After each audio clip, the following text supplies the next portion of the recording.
अध्याय 21 फलश्रुती. संततीवरचे गंडांतर टळेल, संततीचे आरोग्य चांगले राहील.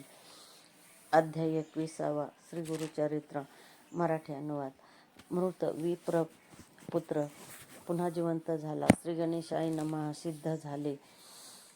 सिद्ध म्हणाले, नामधारक ब्रह्मचार्यांनी मृत बालकांच्या मातोश्रीचे अर्थात गंगाधराच्या पत्नीचे मृदू वचनांनी सांत्वन केले. म्हणाले, बाई, या भूलोकी जन्मलेल्या प्रत्येकाला आज न उद्या जायचेच आहे. कोणी आधी जातो, कोणी नंतर जातो. उत्पत्ती व नाश ही सृष्टीचक्र अव्याहत चालू आहे. मायेच्या अचित्य प्रभावाने मनामध्ये ममत्व निर्माण होते. त्या भ्रांतीनेच कन्या, पुत्र, पत्नी, मित्र यांची आसक्ती उत्पन्न होते. सर्व प्रकारचे प्राणी आपल्या पूर्वकर्माप्रमाणे उत्पन्न होतात आणि देह प्रारब्ध भोगतात. मृत्यूनंतर जीवात्मा पुन्हा नवीन देह धारण करतो. अर्थात व्यक्ताचे अव्यक्त होणे आणि अव्यक्ताचे व्यक्त होणे हा क्रम चालूच असतो. म्हणून जे ज्ञानी आहेत ते मनुष्याच्या जन्माचे व मृत्यूचे सुखदुःख मानत नाहीत. अज्ञानी मनुष्य मात्र माया मोहामुळे नाती जोडून सुखदुःखे भोगतात. तुमचे असेच अनेक जन्म झालेले आहेत. त्यावेळी कोणीतरी तुमचे माता, पिता, बंधू, स्वैर असणारच. त्यांच्या वियोगाचे दुःख तुम्ही आज करता काय? मग या जन्मात पुत्रवियोग झाला म्हणून रडण्यात काय अर्थ आहे? हा देह अस्थिमांसाचा नश्वर गठ्ठा आहे. मलमूत्राचे आगार आहे. घृणास्पद आहे. म्हणून याची आसक्ती धरू नका. हे कलेवर अंत्यसंस्कारासाठी देऊन टाका.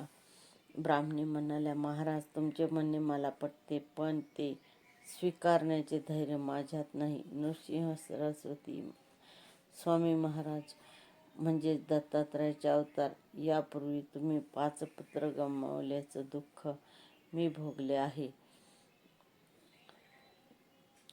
पण मी त्यांना शरण गेले असता त्यांनी मला अभय दिले आणि तुमची संतती ज्ञानी व दीर्घायुष्य होईल असा आशीर्वाद दिला. त्यामुळे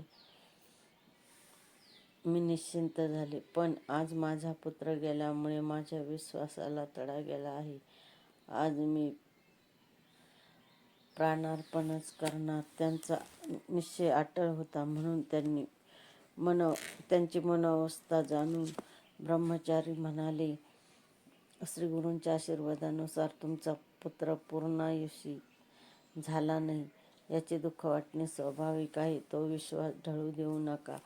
आता पुत्राचे कलेवर येऊन औदुंबर क्षेत्री जा. मग त्याच्या बाबतीत जे योग्य आहे ते श्रीगुरु करतीलच. त्यांच्या आश्वासक बोलण्याने ब्राह्मणींना धीर आला. मुलाचे शेव पाठीला बांधून त्या औदुंबर क्षेत्री गेल्या. तिथे आपल्या बाळाला श्रीगुरूंच्या पादुकांजवळ ठेवले आणि श्रीगुरूंनी आपल्याला इथेच वरदान दिले होते तो प्रसंग आठवून त्या अनिवार्य आक्रोश करू लागल्या. गुरुपादुकांवर डोके ठेवून रडू लागल्या. पादुका रक्ताने माखल्या.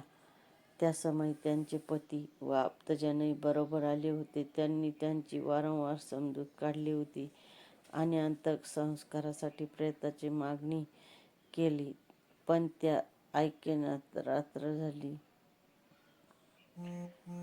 त्यांचा हट्ट पाहून लोक कंटाळले आणि उद्या सकाळी काय करायचं ते ठरवू असा विचार करून मुक्कामी गेले. ब्राह्मण व ब्राह्मणी कलेवरचे रक्षण करत तिथेच शोक करत बसून राहिली. 3ऱ्या प्रहरी ब्राह्मणींना ग्लानीने गाढ झोप लागली.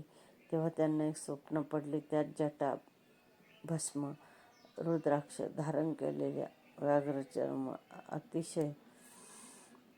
व्याघ्रचर्म पांघरलेले त्रिशूळधारी असे एक दिव्य शिवयोगी दिसले. ते त्यांना म्हणाले, कन्या, तुम्ही मला व्यर्थ दोष देत आहात. तुमच्या मुलाला काय झाले आहे? थांबा, मी याला जिवंत करतो. मग त्यांनी झोळीतील भस्म त्याच्या सर्वांगाला लावले आणि त्याच्या मुखातून प्राणवायूचा संचार करा. मग हा पहा, मी तुमचा पुत्र जिवंत केला आहे असे म्हणून ते अदृश्य झाले. ब्राह्मणी खडबडून जाग्या झाल्या. त्यांनी प्रेताकडे पाहिले तर काय आश्चर्य, तो मुलगा हळूहळू उठून बसला. दावत त्यांच्यापाशी येऊन म्हणाला, आई, मला भूक लागली आहे, दूध दे ना. तेव्हा त्यांचा व त्यांच्या पतीच्या डोळ्यावर विश्वासच बसेना. त्यांनी त्याला छातीशी कवटाळून अश्रूंनी न्हाऊ घातले. त्या सुखाचे काय वर्णन करावे. ब्राह्मणींनी मुलाला यथेच्छ स्तनपान दिले.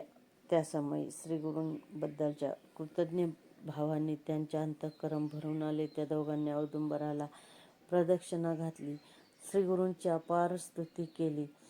मग गंगेत स्नान केले.